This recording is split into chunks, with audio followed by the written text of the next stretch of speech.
Opnieuw voorwaardelijke straf voor Tromp.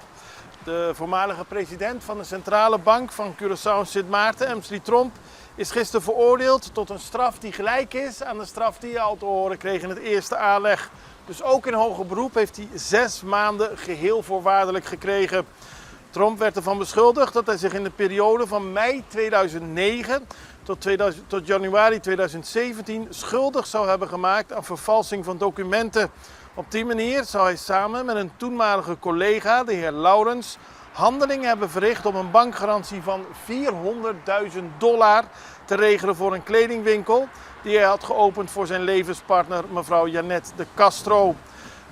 De zaak kwam naar voren toen bleek dat de garantie die was gesteld bij Banco di Caribe niet op de rekening van de onderneming werd gestort, maar rechtstreeks op de persoonlijke lening van Tromp.